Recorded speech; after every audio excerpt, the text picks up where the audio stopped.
Hello student, फिर से आपका स्वागत है फ्रेश क्लास में।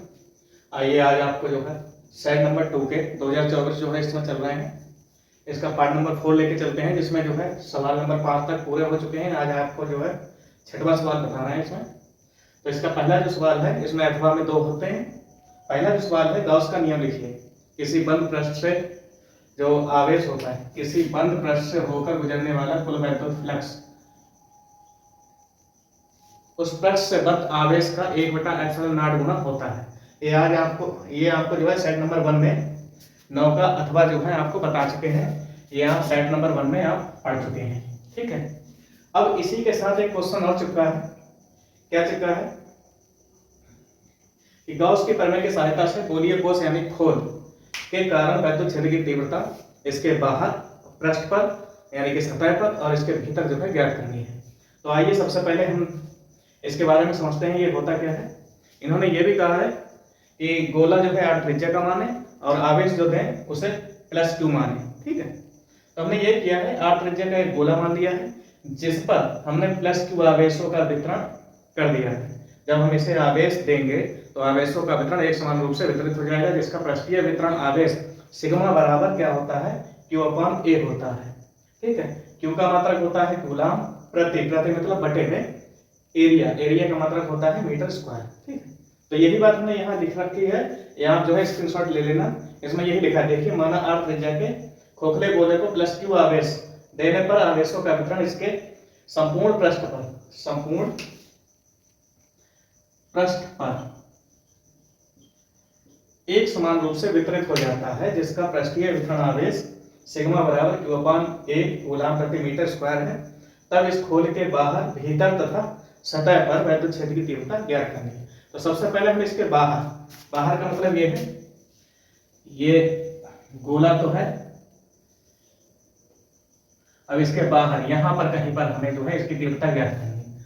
अगर ये त्रिज्या R है तो हमने जो बाहर जो इसके चारों ओर पृष्ठ बनाया है, जिसे हम गॉसियन पृष्ठ कहते हैं, ये करंट के कारण होता है। तो ये कितनी त्रिज्या का है, R त्रिज्या का है। चलिए आइए यही लिख के देते हैं आपको।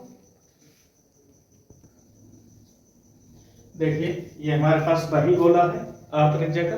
जब हम इसे +Q आवेश देते हैं तो इसके चारों ओर R त्रिज्या का एक गॉसियन पृष्ठ बनता है। इसे हम कहते हैं गॉसियन पृष्ठ, जो कि एक काल्पनिक क्षेत्र होता है जो हमें दिखाई नहीं देता है, ठीक है। इसके किसी भी बिंदु पर, यानी कि हमने यहाँ पर ये बिंदु मान लिया जिसे हम कहते हैं बिंदु P पर, जो कि क्षेत्रफल अवयव dA में है। जैसे ये बोर्ड पूरा क्षेत्रफल A है, इसका क्षेत्रफल क्या है, A है, और इसका क्षेत्रफल अवयव यानी कि छोटा सा टुकड़ा, ये होता है dA। और इसकी जो है क्षेत्रफल सदिश होता है हमेशा परपेंडिकुलर ऑन द सरफेस, यानी कि इसके क्षेत्र के सदैव लंबवत इसके क्षेत्रफल की दिशा होती है, ठीक है। कोई भी क्षेत्रफल हो, जैसे हमारा ये हाथ है, हाथ के क्षेत्रफल की दिशा कहाँ होगी, इधर, हमने बताया था क्षेत्रफल के लंबवत, तो ये होती है, जिसकी दिशा जो है बाहर की ओर है वो दिखाई दे रही है। अब कह रहे हैं गॉसियन पृष्ठ बनता है जिसके पृष्ठ पर स्थित बिंदु P पर, वही हमने बताया था, वैद्युत क्षेत्र की तीव्रता E का मान ज्ञात करना है। तब क्षेत्रफल अवयव dA से होकर निकालेंगे तो d phi E होगा। अगर संपूर्ण फ्लक्स निकालते तो केवल phi E होता। तो हमें निकालना है केवल क्षेत्रफल अवयव dA से होकर गुजरने वाला वैद्युत फ्लक्स। तो देखिए क्या करेंगे हम, वैद्युत फ्लक्स d phi E क्या हो जाएगा, वैद्युत क्षेत्र इनटू क्षेत्रफल सदिश। हम लोग क्या करते हैं, वेक्टर हटाते हैं और फिर cos थीटा लगाते हैं। क्यों लगाते हैं, क्योंकि हमने एक प्रॉपर्टी पढ़ रखी है, A.B = AB cos थीटा। तो इसलिए हमारे पास क्या हो जाएगा, vector E dot vector dA, तो ये हो जाएगा E dA cos थीटा, इसलिए हम cos थीटा लगाते हैं, ठीक है। तो यहाँ पर हम क्या करेंगे, d phi E ऐसा ही रहने दें और यहाँ से हो जाएगा हमारे पास E dA cos 0। cos 0 क्यों हो जाएगा, क्योंकि वैद्युत क्षेत्र और क्षेत्रफल की दिशा एक समान है। यहाँ थीटा का मान 0 इसलिए होगा क्योंकि ई बार डी ए एक समान दिशा में है। यहां पर हम इसलिए अभी से इसे लेकर चलते हैं ताकि ये cos थीटा हमें बार बार लेके न चलना पड़े। आप चाहें तो दूसरी विधि से भी निकाल सकते हैं, लेकिन ये हमारे लिए बहुत सरल विधि पड़ती है। एक समान दिशा में है, एक समान दिशा में है तो हम ये कर सकते हैं, ठीक है। थीटा का मान 0 लिख सकते हैं। अब आपको पता है cos थीटा क्या होता है। cos थीटा जब cos 0 हो जाए तो इसका मान होता है 1, तो हमारे पास कुल मिला के E इंटू डी ए हो जाएगा डी फाई ई का मान। ये हमारे पास आ गया है डी फाई ई का मान। लेकिन हमें निकालना है संपूर्ण, तो आप जो है इसे नोट कर लें। ये जो डी फाई ई निकला है ये केवल इतने से क्षेत्र के लिए निकला है, इतने से। अब हम पूरे के लिए निकालेंगे तो पूरे के लिए क्या निकलता है, देखिए संपूर्ण क्षेत्रफल ए के लिए कुल वैद्युत फ्लक्स, कुल वैद्युत फ्लक्स जब हम निकालते हैं तो हमारे पास होता है फाई ई, और हम ये जो डी फाई ई है इसका समाकलन कर देते हैं। ये समाकलन का चिन्ह होता है, अगर इसमें ये लगा दोगे तो इसका मतलब ये है ये पूरा का पूरा पृष्ठ जो है वो बंद है। अगर ये पृष्ठ खुला हो तो हम केवल ये भी लिख सकते हैं, अगर ये बंद है तो ये भी लिख सकते हैं। तो अगर हम इसकी जगह पे ये चिन्ह बनाते हैं, इसकी जगह ये चिन्ह बनाते हैं, तो आप जो है संकोच मत करना, बात एक ही है, ठीक है। हमने कारण बता दिया ये क्यों लगाते हैं। तो आइए हम इसका मान रखते हैं E इंटू डी, जिसके साथ D है उसी का समाकलन होगा, बाकी का E को हम क्या कर देंगे, बाहर निकाल देंगे। अच्छा, जिस प्रकार से dx का समाकलन केवल x होता है, तो ठीक उसी प्रकार से dA का समाकलन केवल a हो जाएगा। तो यहां से जो फाई e का मान आएगा वो आएगा हमारे पास E इंटू ए। अब यहाँ पर जो हम ये चीज निकाले हैं a, ये एक इसके लिए निकाले, इस बाहर वाले पृष्ठ के लिए, बाहर वाले पृष्ठ। यहाँ a जो कि बाह्य पृष्ठ के लिए है, बाह्य पृष्ठ के लिए है, तो a का मान जो होगा, वैसे खोल का पृष्ठीय क्षेत्रफल होता है 4 पाई आर स्क्वायर। तो यहाँ पर स्मॉल आर त्रिज्या है तो यही हो जाएगा, हमारे पास हो जाएगा 4 पाई आर स्क्वायर, ठीक है। अगर हाँ इसके लिए निकालते हैं तो यहाँ पर स्मॉल आर की जगह पर क्या आता, कैपिटल आर आता। तो यहाँ पर हम लिख देंगे phi E is equal to E into 4 pi small are square. अब ये समीकरण हम एक मान लेंगे, समीकरण एक मान लिया हमने, ठीक है। लेकिन हमें तो गॉस की प्रमेय की सहायता लेनी है, तो गॉस की प्रमेय की सहायता से आइए हम इसके बाद करते हैं। ये आप स्क्रीनशॉट ले लें। इसके बाद या तो एक काम करो, रुकिए अभी जगह खाली है, परंतु गॉस की प्रमेय क्या कहती है, परंतु गॉस की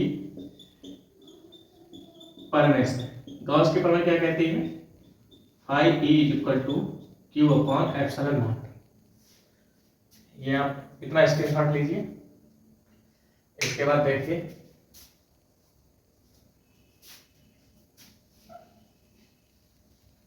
अभी खोल के बाहर ही चल रही है चीजें, ठीक है।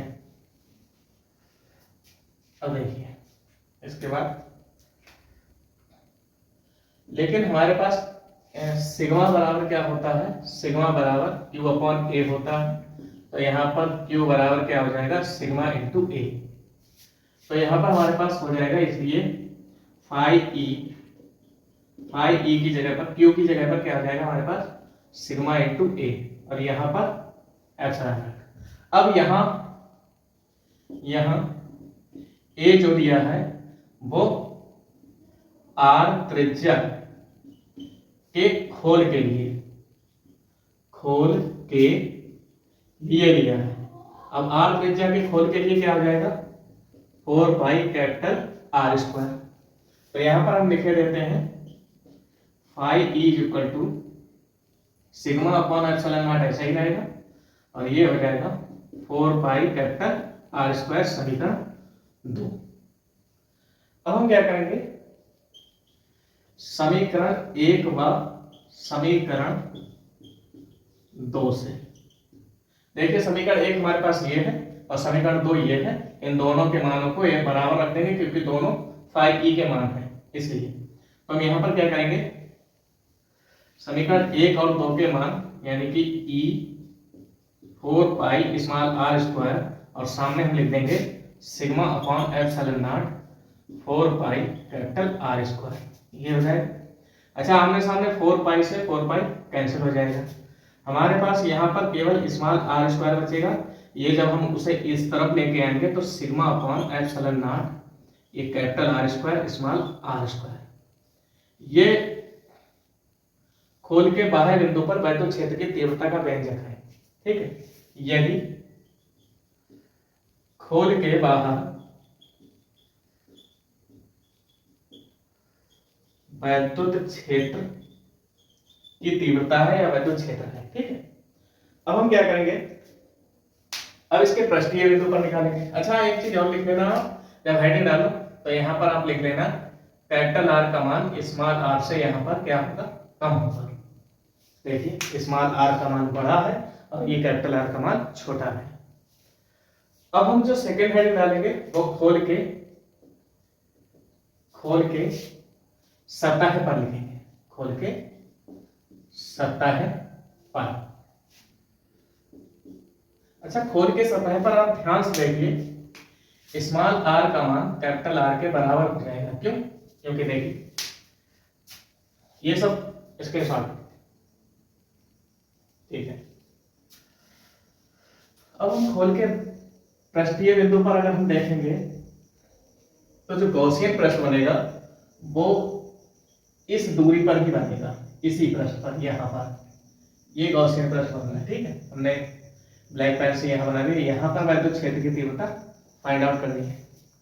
तो इस अवस्था में क्या हो जाएगा,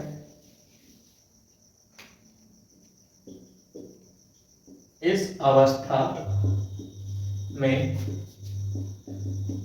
जो गॉसियन पृष्ठ बनेगा, गॉसियन पृष्ठ की त्रिज्या खोल की त्रिज्या के बराबर होगी, तब स्मॉल आर का मान कैपिटल आर के बराबर हो जाएगा। अतः E is equal to sigma upon epsilon nought capital R square small are square से, ये वाला तो हमने निकाला था। अब क्या हो जाएगा, इन दोनों का चाहे इसमें ये मान रख दो चाहे इसमें ये मान रख दो, कोई भी लिख दो। कैपिटल आर स्क्वायर ऐसे ही रहने दिया, स्मॉल आर की जगह पर हम क्या लिख सकते हैं कैपिटल आर, और आर स्क्वायर से आर स्क्वायर कट गया तो पृष्ठ के लिए हमारे पास क्या आ गया है सिग्मा अपॉन एप्सिलॉन नॉट। यही खोल के सतह पर, यह खोल के सतह पर वैद्युत क्षेत्र की तीव्रता का व्यंजक है। ठीक है, अब हम क्या करेंगे, तीसरी चीज हमें और याद करनी है, खोल के भीतर, खोल के भीतर या आंतरिक बिंदु पर, एट इंटरनल पॉइंट जिसे बोलते हैं। तो आंतरिक बिंदु पर क्या हो जाएगा, स्मॉल आर का मान लेस देन हो जाएगा किससे, कैपिटल आर से। तो यहां पर क्या हो जाएगा,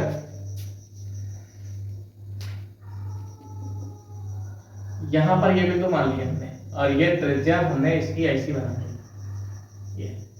ये वाली त्रिज्या हमारे पास स्मॉल आर, ये वाली त्रिज्या है, ये बिंदु पी है।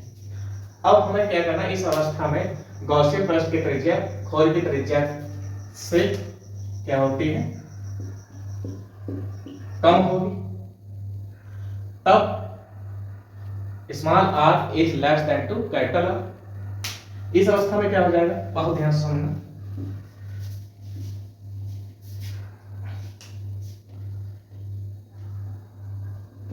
पृष्ठ के बाहर कोई वैद्युत फ्लक्स नहीं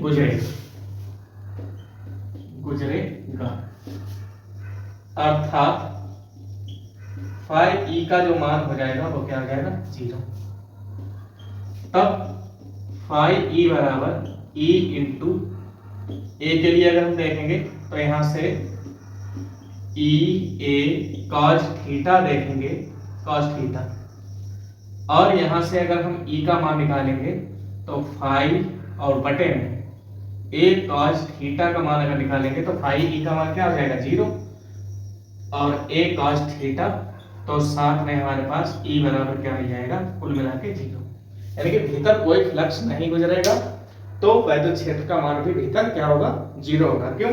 क्योंकि प्लस की रेखाएं जो है हमेशा बाहर की ओर जाती हैं, ये कभी भीतर की ओर नहीं जाती। यहाँ पर बाहर की ओर प्लस ही है, तो ये बल रेखाएं सारी की सारी कहाँ की ओर जाएंगी, बाहर की ओर जाएंगी। तो बाहर की ओर जा रही है, फ्लक्स इसके अंदर से गुजरेगा ही नहीं, अंदर से गुजरेगा ही नहीं, तो फ्लक्स का मान क्या होगा, 0 हो जाएगा, इसलिए ये सब होता है। तो ये हमारा छठा क्वेश्चन कंप्लीट हुआ। इसका अथवा वाला देखते हैं। आइए फिर से करते हैं अगला क्वेश्चन, छठे का अथवा वाला। इसमें एक जो है ये परिपथ दिया रखा है, जिसमें ये ऊपर के तार दिए हैं, ये नीचे के तार दिए हैं, और ये वाला जो तार होता है इसमें कोई धारा व्हीटस्टोन सेतु की सहायता से नहीं बहती, और इस परिपथ को जो है जो वोल्टता दी गई है वो 10 वोल्ट की वोल्टता दी गई है। तो आइए हम इसमें सबसे पहले ज्ञात करते हैं इसकी तुल्य धारिता कितनी होगी, और फिर उसके बाद 3 माइक्रोफैरड ये वाली, और उसके बाद 2 माइक्रोफैरड, इसमें धारा कितनी कितनी बह रही है ये ज्ञात करते हैं। तो तुल्य धारिता के लिए हम क्या करते हैं, आप ध्यान से देखिए, जब यहाँ से ये जो बड़ी प्लेट होती है ये प्लस प्लेट होती है, ये जो छोटी प्लेट होती है वो माइनस प्लेट होती है। यहाँ से जब विद्युत धारा जाती है, विद्युत धारा हमेशा प्लस प्लेट से माइनस की ओर जाती है। जैसे इस बिंदु पर पहुंचती है तो ये I1 के रूप में इधर पहुंच जाती है और I2 के रूप में इधर पहुंच जाती है। तो ये वाली जो रेखा धारा जाएगी वो यहाँ पर पहुंच के इसमें चली जाएगी, और ये वाली धारा इसमें पहुंचकर इस वाले में चली जाएगी I2 के रूप में, लेकिन इसमें कोई धारा नहीं जाएगी। तो इसमें तो आपको पता लग गया इसमें कोई आवेश प्रवाहित नहीं होगा, और ये यहाँ पर आके तुरंत अपने आप क्या हो जाती है, फिर से I में बदल जाती है। तो सबसे पहले क्या देखते हैं, ऊपर वाले सिरे, ऊपर सिरे पर, ऊपरी सिरे पर 12 माइक्रोफैरड व 6 माइक्रोफैरड, ये किसमें है, ये है श्रेणी क्रम में, श्रेणी क्रम में है। क्यों? क्योंकि जब I1 धारा एक जैसे में जाए तो ये श्रेणी क्रम में होते हैं, जब धाराएं बढ़ जाती हैं तो ये समांतर क्रम में। तो इसलिए श्रेणी क्रम की जो धारिता होगी वो C अपर मान लें या C1 मान लो। अच्छा, C1 बराबर हो जाएगी श्रेणी क्रम में 1/12 प्लस 1/6, 12 और 6 का लासा आएगा केवल 12, 12 एकम 12 और 6 दूनी 12, तो यहाँ पर हो जाएगा 1/C1, तो 1 और 2 3/12, 3 एकम 3, 3 चौक 12, 1/4, तो यहाँ हो जाएगा C1 बराबर 4 माइक्रोफैरड। ये हमारे पास ऊपर की जो टोटल धारिता आ गई है, यहाँ पर हम लिखे दे रहे हैं C1 बराबर 4 माइक्रोफैरड आ गई इन दोनों की, इन और इसकी। और उसके बाद क्या करेंगे, निचले सिरे पर, अब निचले सिरे पर आपके पास दिया रखा है 6 माइक्रोफैरड और ये 3 माइक्रोफैरड, ये भी काय में है श्रेणी क्रम में, क्योंकि I2 इसमें भी है और I2 इसमें भी है। तो 1/C2 जो हो जाएगा 1/6 और प्लस में 1/3, इन दोनों का लासा आएगा 6 और 6 एकम 6, 3 दूनी 6, फिर से वही चीज। तो ऊपर क्या आ जाएगा 2 और 1 3, लेकिन बटे में क्या आ जाएगा नीचे 6, 3 एकम 3, 3 दूनी 6, तो यहाँ आएगा 1/2। जब इसे पलटेंगे तो ये भी पलट जाएगा।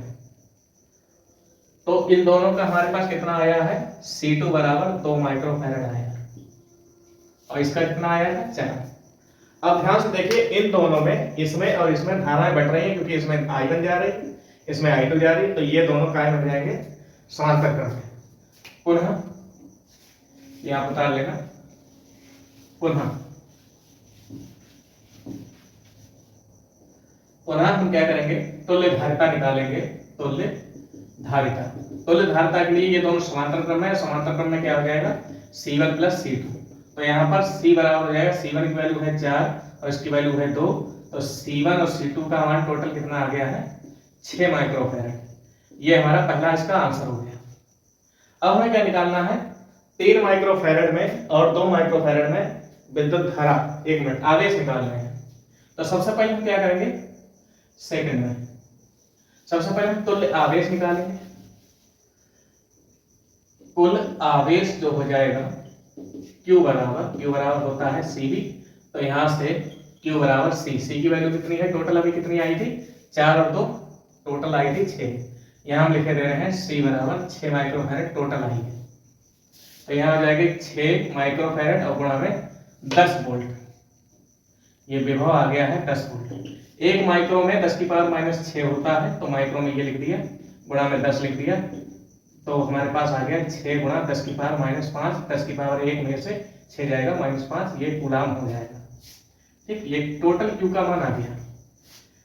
तब हम क्या करेंगे, अगर हम 2 माइक्रोफैरड में निकालेंगे, 2 माइक्रोफैरड में जो आवेश होगा वो याद रखना, उसमें धारा कोई नहीं जाएगी, कोई धारा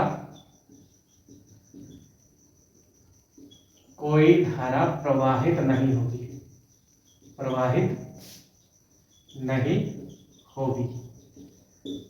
तब इसमें जो आवेश होगा वो आवेश क्या हो जाएगा, शून्य, यानी कि 0 होगा, शून्य होगा। ठीक है, लेकिन अगर हम इस वाले में आवेश निकालेंगे तो इस वाले के लिए देखिए 2 माइक्रोफैरड के लिए लिख देना, ये आंसर आ गया, शून्य होगा। अब हम क्या करेंगे,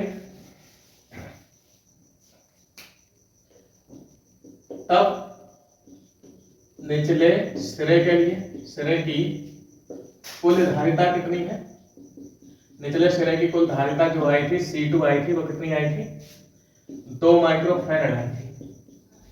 लेकिन विभव तो इसका और इसका विभव ये तो सब एक समान होगा, तो हम क्या करेंगे, तब आवेश जो हो जाएगा, आवेश इसके लिए देखो ये तो 6 है, आवेश Q बराबर हो जाएगा, यानी कि Q2 जिसे हम बोलते हैं वो हो जाएगा C2V। तो C2 में क्या हो जाएगा, C2 में ये आएगा 2 माइक्रोफैरड और विभव का मान कितना है 10 वोल्ट।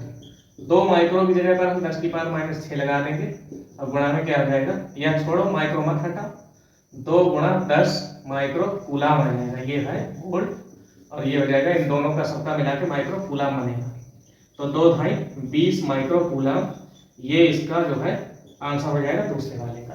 तो ये हमारा सवाल जो है कंप्लीट हुआ। आइए देखते हैं अगला सवाल। अगले सवाल में हमसे कहा गया है,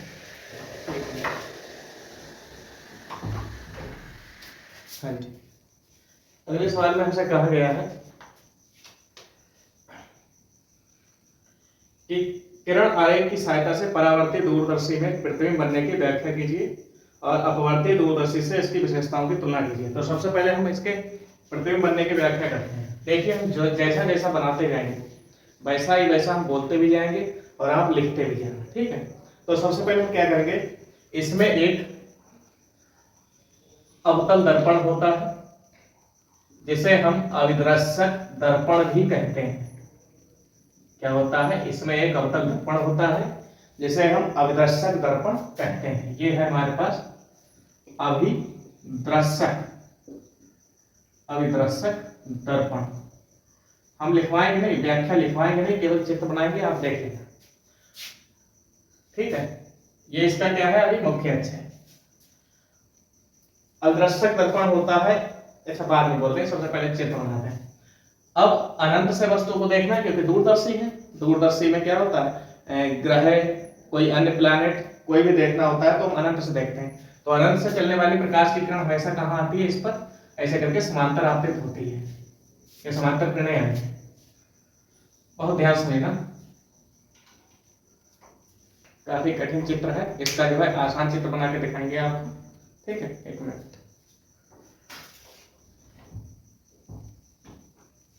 चलिए लगा।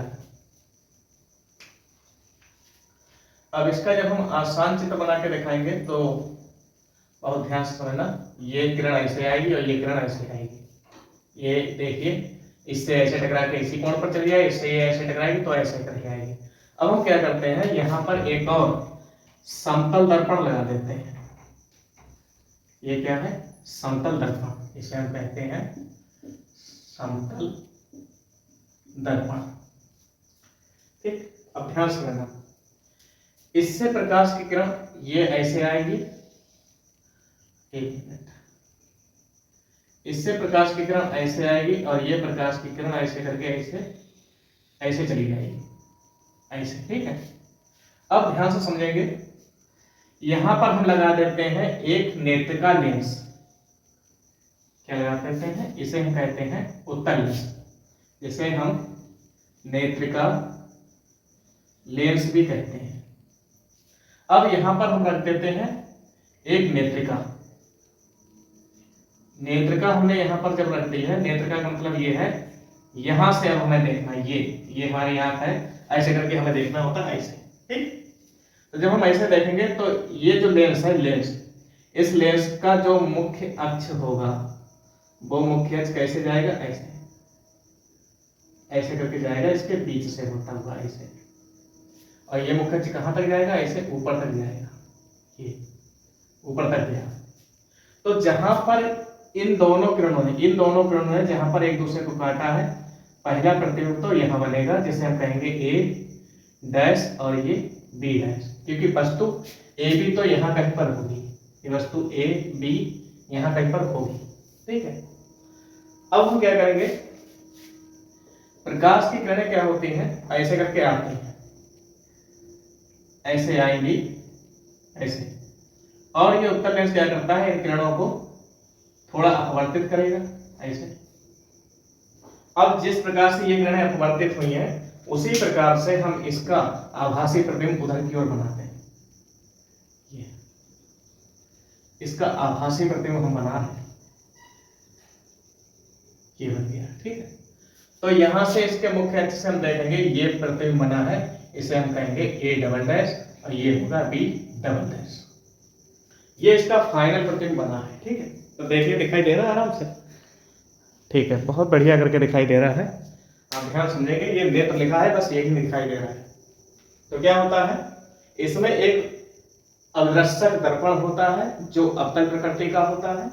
जब इस पर वस्तु ए बी से चलने वाली प्रकाश किरणें आती हैं, तो अनंत पर रखी वस्तु से प्रकाश किरणें हमेशा समांतर आपतित होती हैं, जो परावर्तित होने के बाद एक समतल दर्पण पर जो है जाकर टकराते हैं और वहां से जाकर नेत्रिका लेंस पर मतलब आपतित होती है।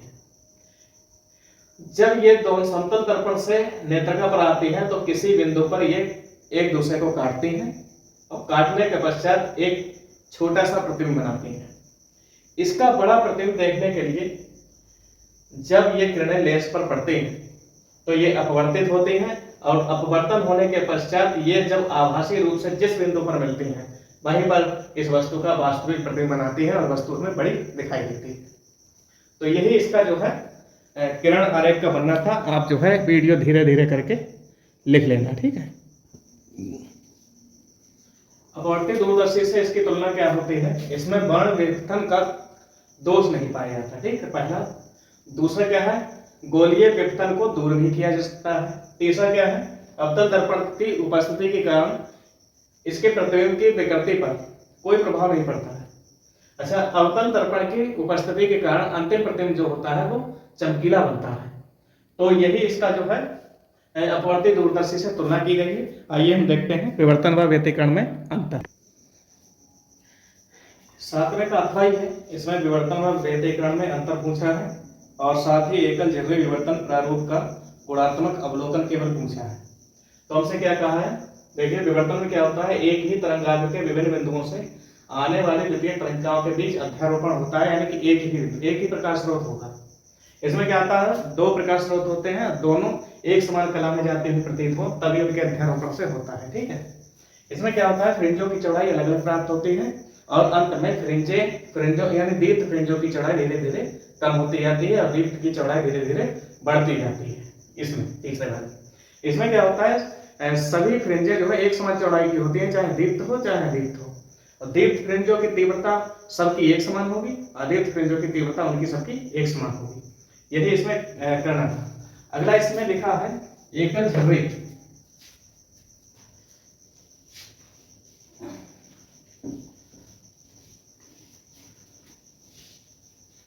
स्क्रीनशॉट ले लिया करें।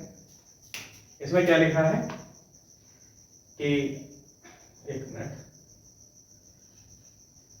एकल झिर्री विवर्तन प्रारूप का गुणात्मक अवलोकन। देखिए इसमें क्या होता है, ये एक हमने झिर्री जो है, जो कि एक ब्लेड से, बहुत पतली सी झिर्री होती है, बहुत महीन संकीर्ण एकदम, ये हम ब्लेड से ऐसे करके एक बार कर देते हैं, ठीक है। तो इसकी ये जो चौड़ाई होती है, ये बिंदु हो गया ए मान लिया, ये बिंदु हो गया बी। अब यहाँ पर हमने रख दिया है प्रकाश स्रोत और इसके सामने रख दिया एक उत्तल लेंस जिसे हम बोलते हैं L1। ये प्रकाश ऐसे जाएगा इसमें, और ये प्रकाश ऐसे जाएगा, और ये प्रकाश ऐसे करके चला जाएगा, ठीक है, ऐसे। अब हमने क्या किया, यहाँ पर एक लेंस रख दिया, इस लेंस को कहेंगे हम L, और सामने रख दिया हमने इसके एक पर्दा रख दिया। तो ये प्रकाश किरणें क्या होंगी, यहाँ से ऐसे करके अपवर्तित होकर एक केंद्रीय फ्रिंज का निर्माण करते हैं, जिसे हम केंद्रीय उच्छिष्ट बोलते हैं। अब क्या होगा, अगर हम ये बिंदु O माने, O से यहां पर कोई बिंदु P माने, और ये दूरी हम क्या मानते हैं X।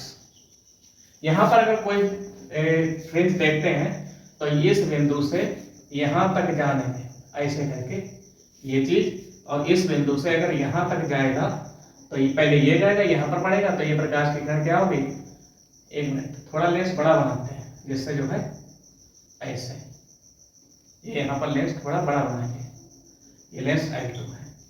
प्रकाश किरण पहले इस पर पड़ेगी, इस पर, और फिर प्रकाश किरण यहाँ पर जाके यहाँ पर ऐसे करके थोड़ा सा अपवर्तित करेगी, यानी थोड़ा सा लचाएगी, और ये किरण ऐसे करके ये लचाएगी ऐसे, ये लेंस बड़ा बनता तब जो है ये। अच्छा ऐसा करो, थोड़ा और बड़ा लेंस बना देते हैं इसे, तो ये प्रकाश किरण ऐसे जाएगी और ऐसे जाकर ये किरण ऐसे करके झुक के चली जाएगी, ठीक है, ऐसे करके।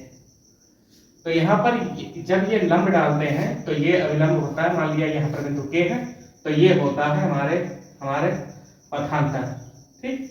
और यहाँ से यहाँ तक जाने में, यहाँ तक जाने में जो पथ होता है वो एक समान होता है। तो यहाँ से अगर ये चौड़ाई देखते हैं हम, इस झिर्री की चौड़ाई देखते हैं E, और ये जो थीटा कोण होता है, ऐसे ही यहाँ पर थीटा कोण होता है।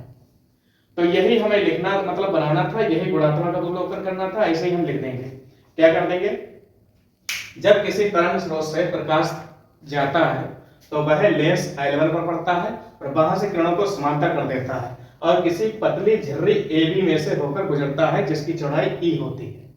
ये सब लिखना है, ठीक है। अब क्या होगा, यहां से निकलने वाली प्रकाश की किरणें अंदर यानी स्लिट और पर्दे के बीच में लेंस L2 पर पड़ती हैं, और वहां से केंद्रीय फ्रिंज का निर्माण बिंदु O पर करते हैं। यदि बिंदु O से X दूरी पर कोई बिंदु P दिया जाए, यहां पर कोई फ्रिंज देखी जाए, तो यहां से प्रकाश की किरणें ऐसे जाएंगी और ऐसे जाके यहां पर टकरा के मिल जाएंगी, तो जो कि थीटा कोण पर हमें प्राप्त होगी। यही आपको चित्र बनाना है, इसी के बारे में थोड़ा बहुत आप लिख देना, आपको नंबर पूरे मिल जाएंगे, ठीक है। तो 8वां सवाल जो है, 8वां और 9वां कल की वीडियो में हम आपको लेके आते हैं, बाकी का अगले वीडियो में देखते हैं। धन्यवाद।